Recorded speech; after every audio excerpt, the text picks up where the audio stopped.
All right, everybody, welcome back to the Patrick Carr Show. I got a great guest here for you today. A guy who's a friend of mine. We've worked with him. I got Matt Greene here today from AAA Asphalt, everyone. If you got questions about what the heck do you drive on every day, what the heck is going on with these machines you see on the side of the road, this is the man who's going to answer those questions and so much more. He's an operator in his business and somebody that is doing something great in Florida for all of us. And so, Matt, it's so great to have you here, brother. I appreciate it, man. Thanks, man. Good to see you again. It's good to see you again. Appreciate you look it. great. Thanks. Look, fam, I know we were talking off camera and stuff, but, man, you have – I don't know what you're on, but we should just do a whole podcast about that. That's what my trainer says. If anybody ever says, what are you on, that means you're doing something right. So that's great. Well, congratulations. Great. Thank you. AAA Asphalt, you've been doing it about 10 years. You've been over there. You got some great ownership. You've got great people. Yes. You're doing day-to-day operations in asphalt. I mean, we're talking real blue-collar work here, man. This is the real deal. Yeah. This is blacktop stuff. It's hot. It's tough. It's what, in my opinion, what makes this industry really special. Yeah. All right. I want to know this. Just first of all, people might be curious. When you talk about asphalt, what the heck is it? Like, what are we driving on every day? What are you out there paving? Is this rocks and glue? Is there different types? What the heck is asphalt, brother? Yeah. There's a lot of different types for different applications. So for us, we're not out paving like 75, I-4, 27, those type of things. We're paving parking lots. We're doing what I call asphalt maintenance. Okay. So, we're doing new installations as well, like currently right now, Publix, Arby's, you name it. We're doing those type of parking lots as well. There's a lot going on here in Florida. But those even have different applications. You're doing like a 9.5 SP point, super pave 9.5 or 12.5, in these turn lanes, because we do some of these turn lanes. That's about the closest we'll get to any kind of roadway work. You're using 12.5 as a base, and then you're using friction course on top of it. So each roadway has its own application. So you're telling me when I'm driving through a parking lot, the areas where I turn has different asphalt than the areas where I park? Different types? Like actually, it could be, because sometimes the travel lanes will be, an SP 12.5 because they want that asphalt to be has a bigger aggregate in it than the 9.5. The 9.5 they'll use for the parking stalls, and that happens a lot in these Arby's, Wendy's, McDonald's, those type of things that we're paving. Yes, they'll do and it'll be a different thickness too. So they'll do 1.5 inches of 9.5 in the parking stalls, and they'll do like 2.5 inches of 12.5 in the travel lanes, because that's where most of your parking, most of your the wheels to the asphalt. Your activity is going to be in the travel lanes. So, and even the drive-throughs. Well, the drive-throughs now, a lot of times they're using black concrete. So it makes it easier for us, because we just pave up to it and go on. Same thing with the ADA stalls. A lot of times they're just pouring them in concrete. It's really hard to pave an ADA stall and get the right percentages and stuff with the asphalt. So it makes it a lot easier. Now, let me ask you a question, because we've all been in parking lots where we see that things are breaking down. They don't look good. In fact, out here in our parking lot, they redid the entire thing here about a year ago when we first met. You've got a lot of experience doing this. And do you see companies that just get started in this industry that just go out there and they don't take the attention, the time, and the detail that you're talking about in your craft? They're just throwing it down there. They don't understand the things that you just talked about. Or is it pretty generalized that people know what they're doing? What's it like in the industry? Yeah, you're right about that, because, we've talked about common people that we look up to in this industry, like, the Stanleys. Yeah. And there's a clip, I watch all their stuff, consume as much as I can. There's a clip of Mr. Stanley saying, there's a lot of money in this industry if you're good at it. You know what I mean?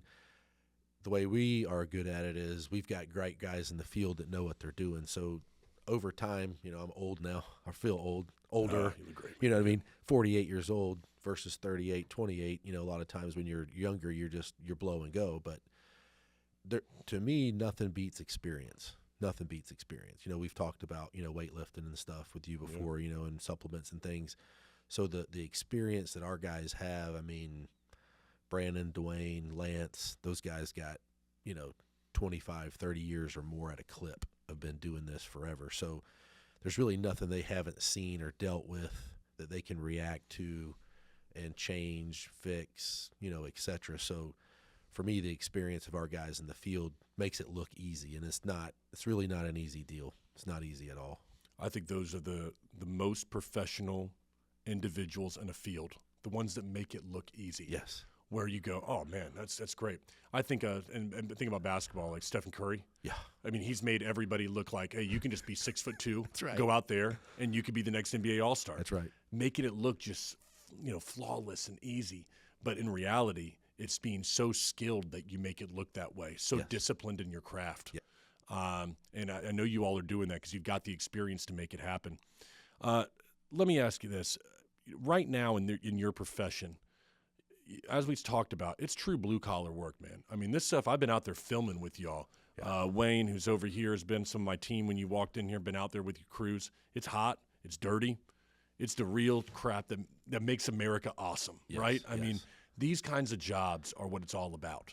And the reason I started this company, Blue Collar Media Group, was to really highlight the people that really make it possible out there for us to live our daily lives. Yeah. But I'm curious to know, maybe it's the next generation. Is it tougher right now to find people willing to do the work, it's labor out there. It's not easy some days. What's it been like for you and your company to find qualified, good people? Yeah. I mean, you guys came out and actually filmed with us in July when it was smoking hot. I mean, Wayne got like a shot. You could hear the asphalt crackling when we were, after we were rolling it with the water off the drum from the steel wheel roller. So, yeah, since COVID, it's been tough. You try to find guys that have experience, and a lot of times what we've learned over the 23 years of doing this is bring guys in, you train them up, and you kind of take them that way, because a lot of times if they've been other places, they want to do it different ways. Not saying our way is the best way, but our way is really good. So, it's kind of like Coach Saban and the rest of these guys, they have a process. I mean, our process might not be perfect from the outside, but our ownership's real happy with where we're at, what we're doing. So, trying to get our guys to stick to a process, get them to come in and buy into it. That's why we've had guys, because, I've been other places, and those guys have carried over, and I'd say 75% of the staff that we have are from that other place. So, those guys have carried over and enjoyed what we've done. The biggest thing is I've learned that you've got, two types of customers, internal and external customers. So my internal customers are our guys from A to Z, from the guy that, is a shovel holder all the way to the guy that runs the field. You got to make sure those guys have, as many hours as they want, as they need, because they're trying to put, bread and everything on their table and feed their families. So it's been a challenge. Now, we're lucky. We have a great staff of guys. It's just what I'm really looking at is the next, say 10 years down the road, who are we going to be training to take up, these guys that have been here for a long time doing this, that are doing a really good job. And I don't see a whole lot out there, you know what I mean? And it could change here in the next, say, 4 years, but it's just been tough. It's hard work, and a lot of times people don't want to do hard things, and to get better, you've got to do hard things, in football and weightlifting and these things like this. You've got to do that. I couldn't agree with you more. I think that a lot of people are looking for the easy way out. You talk about your internal employees being more difficult to find, but I think that individuals are genuinely looking for an easy way out now more than they ever have, and because there are easier outlets available, not understanding how difficult it is to make it in those easy outlets. Not everyone is going to be a YouTube star, all right? I know that's the dream that people have. But what I think, and I'd be interested to know your opinion, what I think more young men need to hear is that there is real value in having purpose with your day and getting out there, breaking a sweat, doing something that's a job worth doing, and coming home, and I'd say, but this is like that 1980s thing, cracking open a Coors Light and going, man, that was a tough day today. Yeah. But I did it. Yeah. And then you did it the next day. Yeah. And what you learn is you learn a lot about yourself in those moments by doing something consistently that's hard. Yes. And then you move your way up and you learn a craft and you go, as you say, the right way to do it. Yeah. And these guys can come into your company and they can move up and they can become that project manager. They become that individual because there's money to be made in asphalt. Yeah. If you do it right. Yes. But why wouldn't you go in there and learn the craft? Go out there and start your own business if that's what you want to do. Learn to do it the right way through Matt and AAA and others that are out there. Yeah. But I think that temporary discomfort of having to do hard work is what, well, it kind of steers young men away, not understanding the opportunity they could have by working for a company like yours. Yeah. And society breeds that, you know what I mean? Like, you know, we're elder statesmen, you know, we didn't grow up with remote controls. So you'd have to get up off the couch and turn the TV to the next channel. With the bunny ears on it. Or go outside and, you know, turn the antenna. You know, and I'm not speaking down to other generations because I didn't like that when my parents did it. But as we get older, you know, and things have gotten more convenient, you're right. People look at it and go, oh, wow, well, you know, Patrick does a, you know, podcast show and I'll do that. You know, but like what you said, you make it look easy.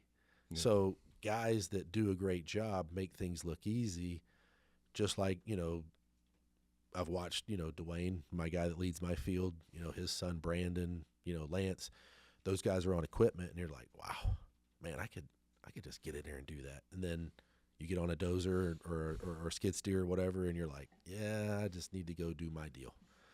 Yeah. Because it's years and years of experience. And what I've seen over time is people just don't want to put the time in. You know, it takes time. It takes years and time to be able to do that. I know that before I got into asphalt, right when I got out of college, I was coaching and teaching, and my first mentor that I had, he was tough. I mean, he was a tough guy. You know, as far as a football coach, he had won a number of state championships, had the number one player in the nation. He was signing guys left and right, and I remember asking him, how long does it take? You know, I was a 23-year-old, you know, snotty-nosed kid. And he said, Matt, 3 years minimum. And I about swallowed my tongue, you know what I mean? Because I'm like, wow, I thought it'd be a little quicker. But things take time, you know what I mean? You've got to be able to master the little things, pay attention to detail. But you do have to be, you know, the first guy in, the last guy out. And I've seen videos and stuff that disturbs me online where people are talking about, well, if you're just an employee and you need to do the minimum. No. Well, you're never going to be the owner if you're not a good employee. You know what I mean? You need to be excellent. You know what I mean? Not to say I've always been excellent, but, you know, you've got to do excellent things to become an excellent person. And that's why, you know, I come from a football background, so I always talk about like Coach Saban, Coach Bowden, those type of guys, how they've treated people, how they, you know, their attention to detail and what those guys do is unparalleled. Mm-hmm. You know, it's unparalleled. And that's what it takes to be excellent. And a lot of times, and even Coach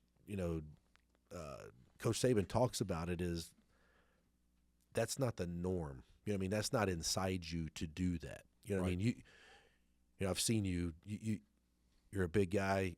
You've done well in weightlifting, and you know what it takes to get there. But when somebody sees you at Gold's Gym or Luna Fit, whatever, like, oh man, Patrick's a big guy. I can do that. Well, they don't see you getting up at 4 a.m. and going and working out. They don't see you running. They don't see you meal prepping on a Sunday for the rest of the week. You know, and that's where I think, you know, our society now misses the boat because, you know, these things don't happen overnight. I mean, you and I met a year ago, and you know, if you put the picture of a year ago till now, you'd be like, holy smokes. Well, it took 365 days. And if you would have told me then it was going to take a whole year, I might not have done it, you know, but it you know, everything takes time. You have to invest your time. Yeah, I couldn't agree. Two things I'm writing down right here is I get this question when people ask me, well, you're on the road so much. How do you stay in shape? Yeah. Well, as I think everyone on my team will attest to, I don't care what time we get home. I'm going to go to the gym. Yeah. That's how I do it. It's consistent decisions that you make that end up for this, you know, whatever you get in the end. Yeah. It's small choices along the way.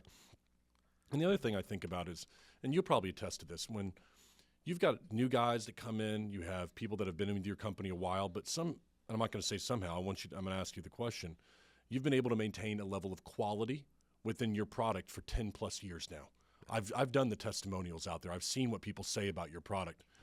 One of the reasons, or one of the ways that we did it here at Blue Collar is we try to instill from myself, from a team lead level, everyone who's been here, and Russell, who sits over here, was the first one who ever really mentioned it. If somebody's going to pay $10,000 of their hard-earned money from media, then you better make sure you put in some effort for it. You better show them that, hey, listen, we're willing to do more than just the bare minimum for you. Talk about employees. Yeah. That they deserve the best. Even if they don't get perfection, if we miss something, they deserve the best effort out of you. And I think that if people can get that into their mind over and over again, and then you start to look at it and go, when you're about to cut a corner, nope, I'm not going to do it that way. Yeah. And then you make that little decision that goes, no, I'm going to go the extra mile on this one. Yes. And you start to build this habit within yourself, then who you are. What kind of man am I? What kind of woman am I? I am the person that doesn't do the bare minimum. I'm the person who goes above and beyond, and I demand perfection of myself. I think y'all have been able to instill that in people. When I've been out there in the field filming, even if they're new, it seems to be a standard that you've set for the individuals in your company. Yeah. Attention to detail for our guys is paramount. What we do, and a lot of times it doesn't even have anything to do with the paving. We talk about this in our safety meetings on Friday. Is we go out, we do an amazing paving job. We haven't broken any curbs. We get any tack on the curb, not leaving asphalt in somebody's yard. But you can leave a water bottle.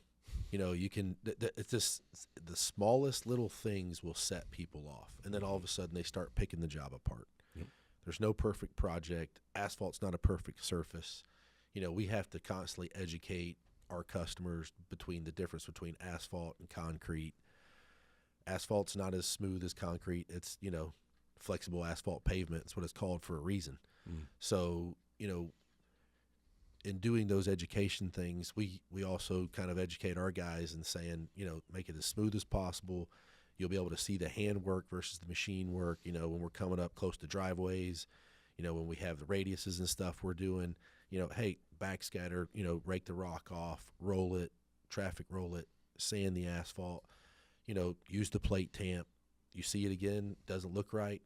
Do the process over again. So, those are the things that people see, and you do want to reassure them. That's their hard-earned money. I tell our guys all the time, our ownership doesn't necessarily, get their wallet out and pay your paycheck every week. Yep.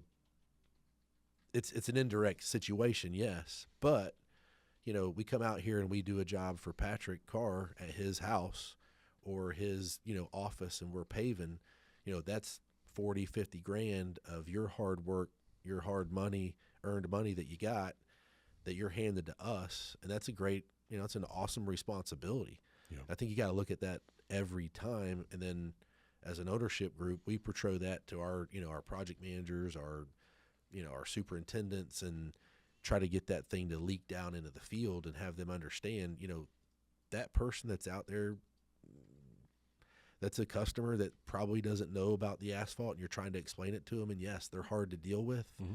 That's the same person that's paying your paycheck. So at the end of the day, make sure that, you get with them, explain to them the process, why things are the way they are, because sometimes we might not be able to do it any different, and they didn't listen in the bid phase of it, because we send out asphalt care sheets. There's a lot of things that we do on the pre-construction side to educate the customer in what we're doing, the process, maintenance of traffic, all these type of things, staying off the asphalt as much as you can afterwards, because here in Florida, it's hot, man. So when you're paving a parking lot or a Wendy's or something like that, you're going to get these tear marks and twist marks and things like that. It's just going to happen. The asphalt has to cool down, and a lot of times people don't realize it takes 365 days for the asphalt to totally cure out. Where you're doing concrete, you can do high early, it can be cured out in whatever time that you put the high early in and get it hard. Mm-hmm. Because you have your pill breaks. But asphalt is just not that way, and a lot of times when we pave in January, when it's cooler like it is, in December, November right now, mm-hmm. By the time July gets here, that asphalt lights back up again, and we start getting phone calls. Hey, man, there's something wrong with my asphalt. No, remember, we sent you the care sheet, but we still go out. We still meet with them face-to-face. We still go out and plate tamp that stuff down and fix it, because it's nothing structural. It's just aesthetics, I agree. One of the things that sticks out to me, what you said, is that, and I wrote it down over here, that the perception of the final product that you deliver, it begins at the installation. Yes. And I think that could be said for a lot of blue-collar companies. It surely can be said for mine. if we're out there and we get the exact same footage, but let's just take A and B. We get the exact same footage in the end, but let's just say scenario A, my guys show up and we're in polos, we look good, our equipment is clean, we're efficient when we're out there, we do it. The perception of the final product that we're going to get, that the customer is going to get in the end, it's already gone up. It's hey, these guys are professionals. I already have a good positive outlook in my head of what I'm going to get. Yep. But scenario B, we show up, maybe the shirts they're untucked, they're dirty. We don't really know what we're supposed to do. We have no plan. In the end, we get the same shots because we're good at what we do, but the perception is not there. Yes. And when that customer receives that final product, I'm telling you, they are not going to be as happy with it given the exact same product as if their experience would have been better from the beginning. Yes. And we preach that around here. And I know I've been out there with your guys too.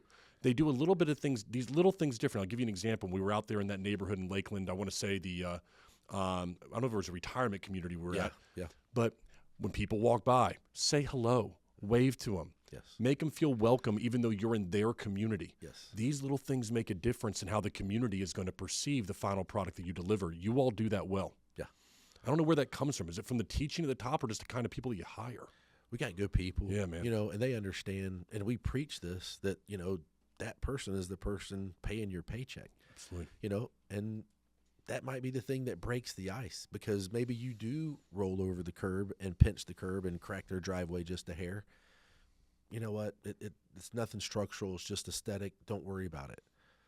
Instead of, it turning into or escalating into something big. But, yeah, one of my mentors, the same coach I was talking about, Coach Coakley, he was huge on branding. So, like, all of our coaches wore, the same stuff, the same color stuff.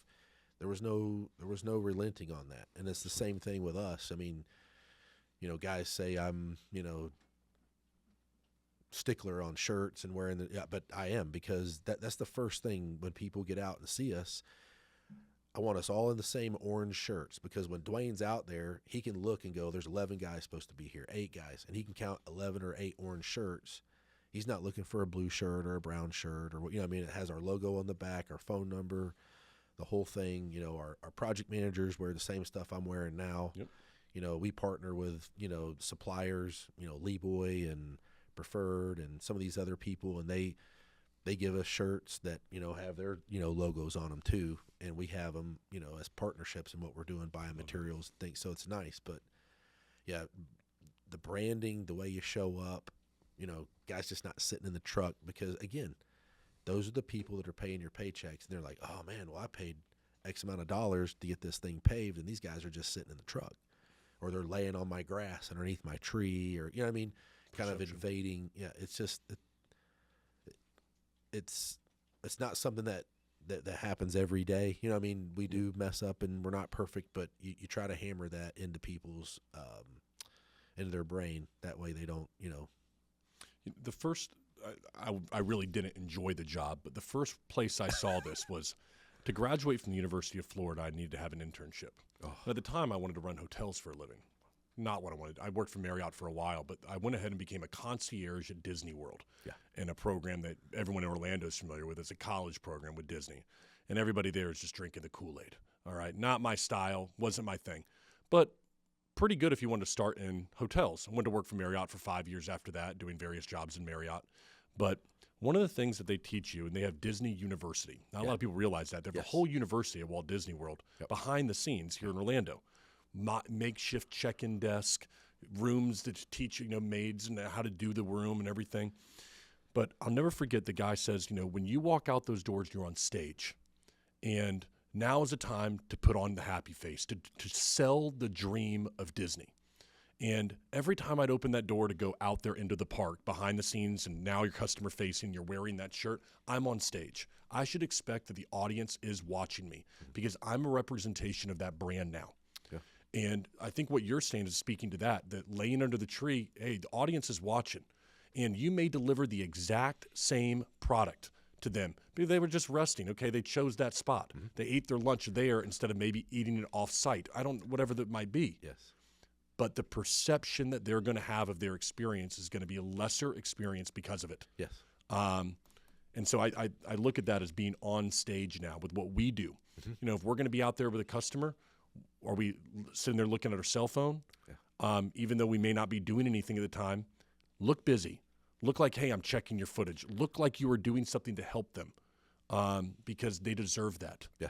And even if it's not, it's just a perception of it that makes a difference. Yeah. And I tell our guys, there's times where you have to take a phone call. Your wife needs something, your kid's sick. I mean, because everybody's going through something, and if you're sensitive to that, to your team, internal, external customers, I tell our guys, hey, listen, man, if it's that important, go to the truck, sit in the truck, take your phone call over there, get out of the way, don't be a safety hazard to anybody, because a lot of these communities we work in are 55 and plus. So, she might not be able to see you, or he might not be able to see you. We definitely don't want you getting ran over. You know what I mean? We want everybody to come in, work, make their money, go home safe to their family every night, and have a good day. The best you can when you're out there paving when it's 150 degrees.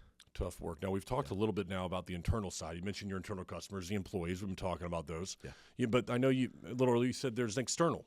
And those are, but externally, I think it's pretty easy to figure out everybody. These are your customers who are hiring you from your Publix, your Arby's, and those individuals like that. Yep. I'm interested the last 5 years. Has your customer, the average customer, has their expectation changed? Are they still about the same individual? Or are you seeing changes in the industry from the customer side?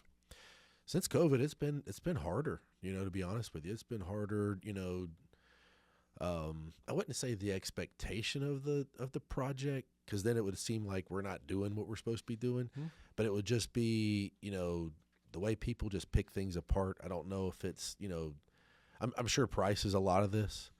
Things are 30% higher than what they were, 3-4 years ago. Take it as you may, whatever. I mean, whatever stance you have on it, but it is what it is. Reality is reality. So, and I understand, I go to the grocery store too, you know what I mean? And you're looking at eggs and milk and all this stuff, and it puts you on edge. So I'm sure that's what a lot of it is, and then, a lot of people are sick since then too. I don't know all the external factors, but it just seems harder to make people happier and collect the money.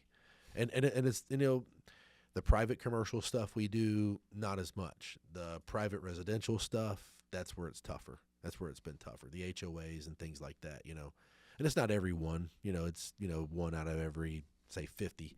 But the one sticks out so much, it's just crazy, I think people are more on edge. I think the money doesn't go as far as what it used to. Yeah. And so individual business owners, I believe, either HOAs as well, because they're a business in of themselves, even if it's not for profit. Yes. I think that they are more cautious now of how they spend their money, because we went through a period there, especially with HOAs, where before 2008, these people were money makers. There was nobody that was, policing those industries really at all. I used to buy foreclosures off of HOAs. HOAs would foreclose during the downturn of the economy. The bank would have to take the property back over. The bank didn't have the note, though, or the bank didn't want to finalize the foreclosure because they didn't want to take the unit back. So I was making presentations to HOAs almost every night. Wow. Taking their HOA foreclosures, buying the title of use, and then renting the property out until the bank came in and took the foreclosure back. Wow. And so, but I saw a change then with HOAs, and this was we saw post-COVID, that they kind of went through a fat and happy time, but now they're back in a time of accountability for all of their money. Yeah.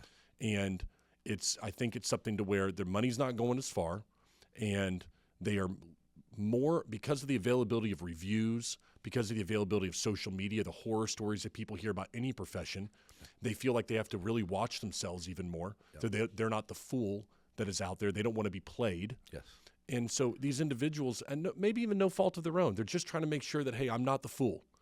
And then you're trying to balance a difficult customer with also your employees understanding, hey, that is the guy who's who pays our check to be here. Yes. So let's treat that person with the respect that they deserve. Yeah. It's such a balance in that external customer right now, because I can understand where they're coming from. But, hey, we're professionals at our job. Hope you trust us, too, to do the work. Yeah. And that's where, that's why I wanted to get with you last year and get, videos and things like that put on our website of what we do, how we are, pump up the social media to be able to show these customers, who we are, what we do, the quality of work that we do. Because when you're educating those people on what you're doing, how you're doing it, they need to see it, because saying that we're going to mill and pave, well, what does that mean? You know what I mean? So then, you know, like we've done with you, we got the videos now. So here's a video, we're milling and paving. This is what we're doing. This is what the equipment looks like. This is us on the job site. Do you need,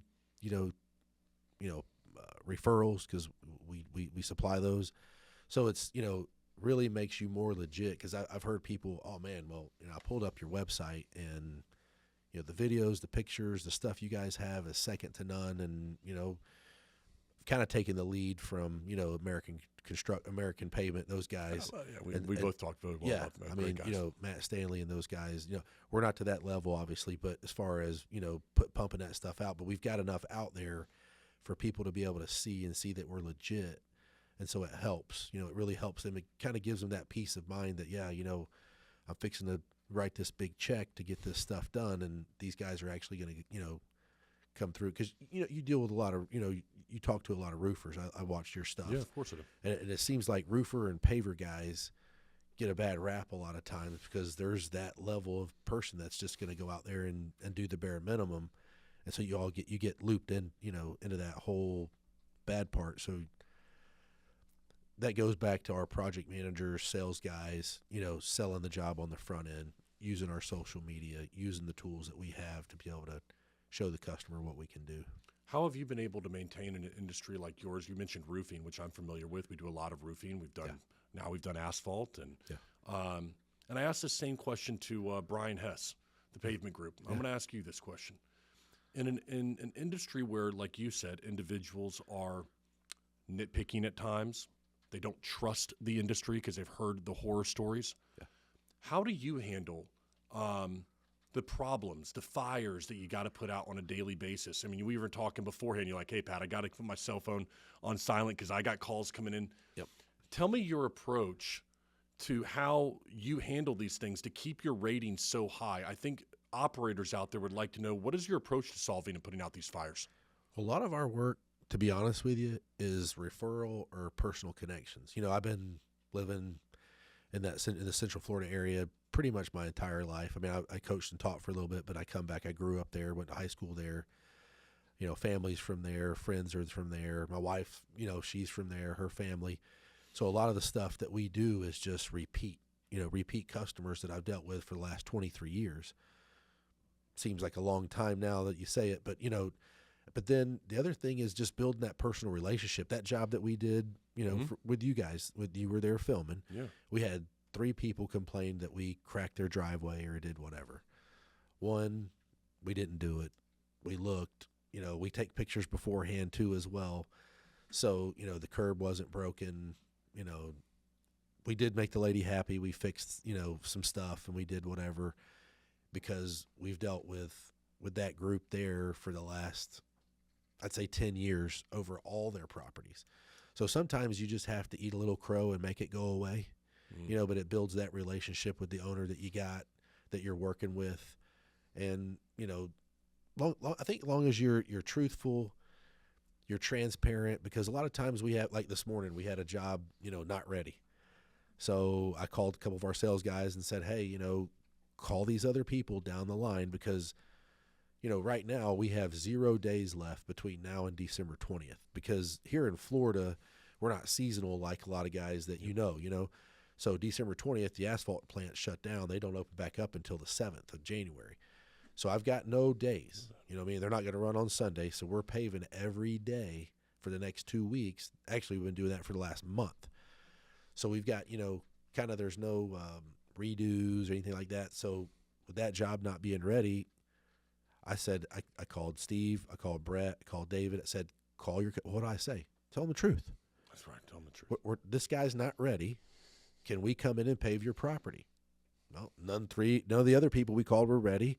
So we actually did one for a guy that we didn't get to do a couple weeks ago because one of the paving machines went down. And so I called him up, called Mark, said, hey, Mark, can we come get your driveway knocked out? Yes, not a problem. And I've just always, my mentors have always told me that. Tommy Willoughby is a mentor of mine that, I worked for way back. Ron Miller, they said just attack the situation. Don't push the problem off. Just deal with it right then. Fix it and move on, because, you're going to have more things that happen during the daytime. And it's just not going to be with work. It's going to be, my wife's going to call, hey, Avery Piper is sick. This, can you do this? One of my business partners are going to call, hey, we're not going to be able to do this. Can you switch this around? So there's more, there's more problems. It's not the problem. It's really how you deal with it. Attack the problem, deal with it, put it away, put it to bed, get off to the next thing. But for us, it's about relationships. You know what I mean? All the people that work there at our company, I have personal relationships with. They're friends of ours. They're family friends of ours, and they do a fantastic job. And I can't say enough about what they do. We're already booked into the first quarter of next year. You know what I mean? Awesome. And this is the biggest year we've had in 10 years of being here. So, the Lord's blessed us, but it's also been hard work. Those guys go and bid every day. Like I told you. Mike's, retired from, what he was doing in the past. He's coming and helping me, and they're copying him on all the emails like they do me. So, You can get 100 emails in a day, and it's back and forth with a customer. It's sending the quotes over, and he's like, oh, my goodness. I'm like, yeah. And it's just, for us, it's about the law of numbers. So I don't really look at the capture rate of what we're doing because I could bid your parking lot for 3 years from now. So, our capture rate could look really low because I'm giving bids and budgets for HOAs and other people for years down the road. So we don't look at that, but our sales is great and our profit margin is good. So, we do a good job, but it's hard work. But going back to the original question, it's just personal relationships and taking care of the problem. I think we have it up there, the sign right there, but did you document it up there on the wall? Yes. And I think that is really, I preach around here that if you do something, document it with the customer. Yes. Explain why you did it. This is what we did. Yeah. I think that many times, as you say, it's not the problem, it's how you handle the problem. Yes. And if we can get out in front of it and say, well, you know what? I want to let you know we were out there. We didn't capture this. We messed up. Yeah. We didn't get it. The sound is off on it, and we messed up. Yeah. Okay. Yeah. Most of the time, people can look at you and go, that sucks. Thanks for letting me know. We'll move on. Yeah. But what you don't want to do is go and wait till the deliverable is there. And at the very end of the project, you go, by the way, BTW in an email, whatever it is, and you got to make that difficult phone call. Yeah. I think that the way you've been able to build relationships is you get out in front of problems. And I think there are a lot of owner-operators out there that 5-10 years in, they don't want to be doing the work anymore, which is going out there, shaking the hands, being at the project, seeing that it's quality, ensuring that, hey, I'm out here. You trusted me. Now you can see I'm on your project and I'm doing the work here. I'm making sure it's going to be there for you. Yeah. And that's because I think at some level, and I've had to fight this, a sense of entitlement starts to set in. Yeah. Like, you know what? I shouldn't have to do this anymore. Yeah. I own the company. I know. And when you start feeling like that, like it shouldn't be my job. Yeah. You're in a dangerous path. And you have to fight against that. Like, can I send somebody else out there? Yeah. No. They want to see Matt Greene's face. Yes.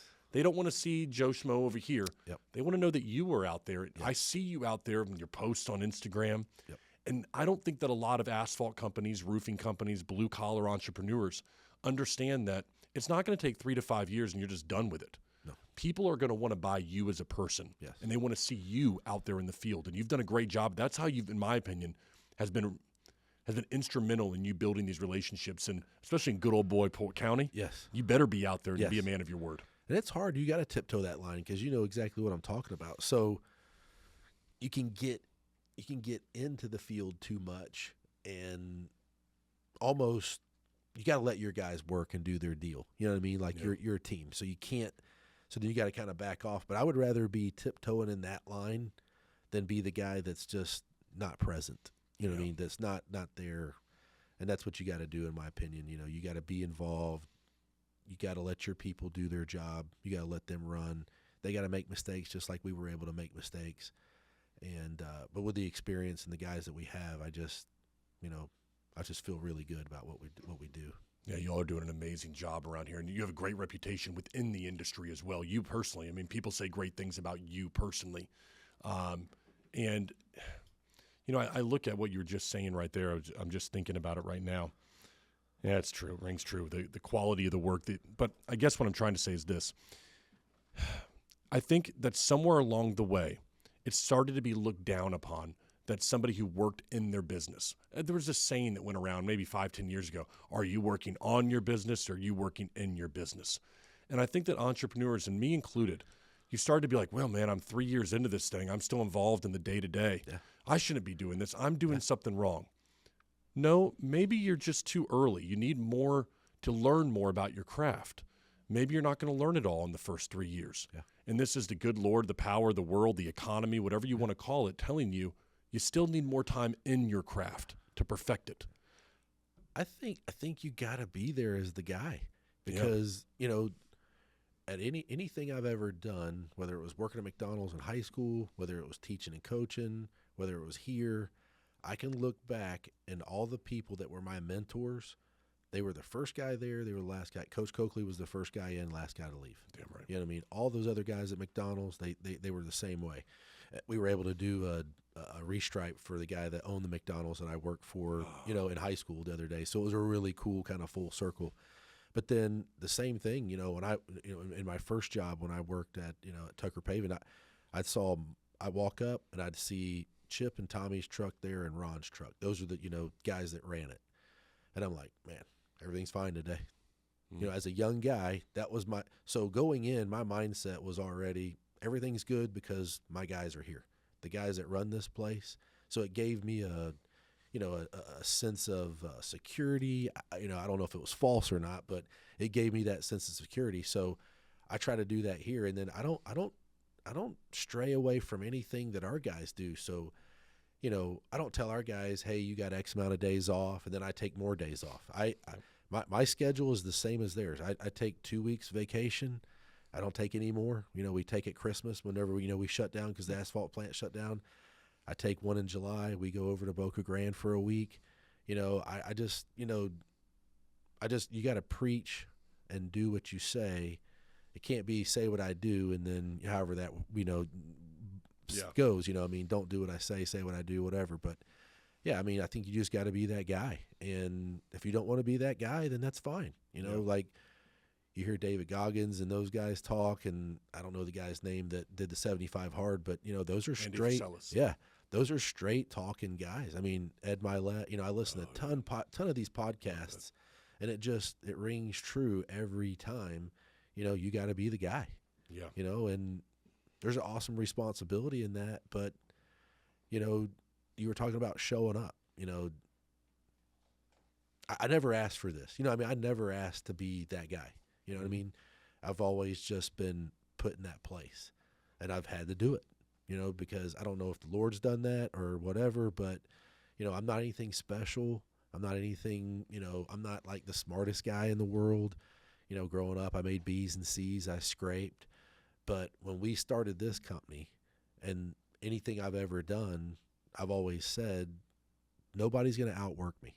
They're just not going to do it. They're just not. They are not going to put in the time that it takes to do this.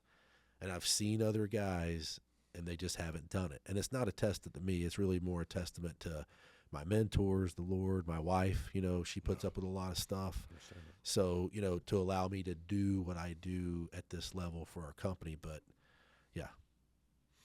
Two things come to my mind, and then I want to ask you some questions about what the future looks like there for AAA. But then I think we'll be running out of time is what they're telling me over there. But two things. You know, we've mentioned two individuals, Nick Saban and Ed Milet. And the two things I took away from them, and one was listening to Ed, and the other Nick Saban, you'll recognize this. Nick Saban would say, how you do one thing is how you'll do everything on this team. So when we take it to our company, you know, if there's an edit that needs to be done to a video and you half-ass that edit, that's one thing that you did. But that's how you do everything. It becomes a part of your character. Yes. But when you never let yourself do that, when you tell yourself, hey, listen, you know what? That's not me. Yeah. That's not who I am. I'm a better person than that. Then you start to go, okay, this, I'm not going to accept that. Because how I do one thing is how I do everything in my life. Yeah.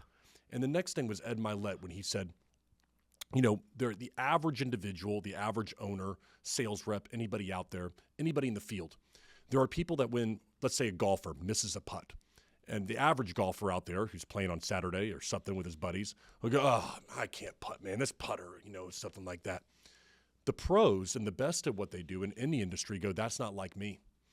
And that simple tweak of how you think about the job, how it's going, your company, when a mistake is made, are you going, why can't we get it right? Or are you going, that's not like us. Yeah. We're better than that. Yeah. I'm better than that mistake. That's not like me to miss that putt. Yeah. And you start to framework in your head what your company is, who you are as an individual. Yeah. I'm not saying we're bad at our job. That's not like us when we do something wrong. Yeah. And then I think the people around you start to go, oh, we are professionals. That's not like us to do that. And I think if you can combine those two, personal accountability with how you view the mistakes in your company, then you can have a much better outlook on the product that you're delivering to the customer. Yeah. And I see that with you all because it's like your people out there, that ain't like us. No, we're not, that's not our company. We demand more of ourselves than that right there. Yeah.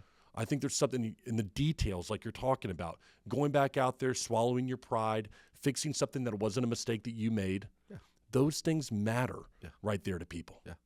And, those two guys, I listen to a lot of stuff from them, and Ed is how I got back on this health journey. I don't know how I found him. I found it. I never heard of him, what I mean, which is probably crazy about a year ago. So I go through and I come across, I'm a big Cowboys fan. Yeah. Grew up in the 90s. So he was doing a podcast with Troy Aikman. I remember this one. And it's great. It is a good one. It's solid. And I've listened to it probably 25, 30 times, it seems like. And then that was another reason why I wanted to get my health in shape, because when I walk in a room, I want somebody to go, man, I want to do business with that guy. Yeah. And then the same thing with like Coach Saban. I went through this when we first started this company. I'd kind of get some anxiety, to be honest with you, because I knew where we could go from being at a previous place that did the same thing. But then I would start looking down the road too much, and I'd almost get, anxiety attacks. I know. So listening to him, he talks about the process. Oh, yeah. It's just day to day to day. So it's about this quote, getting these quotes out today, getting these quotes out. So then what do we do this week?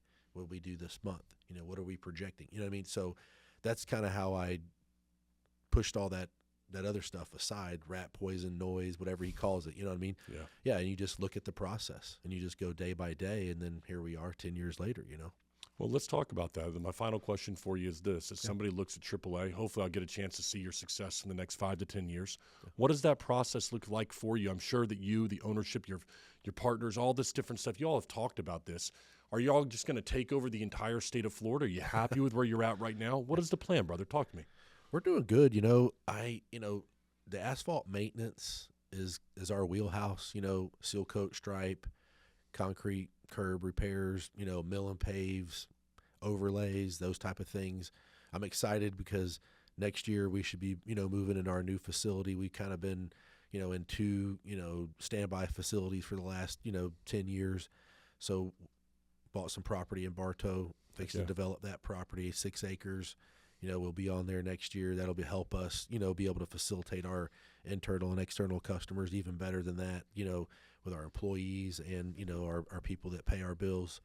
So yeah, we're excited. That's in the near future here. And then, from there on out, I don't know if we'll get any bigger, but we need to get better.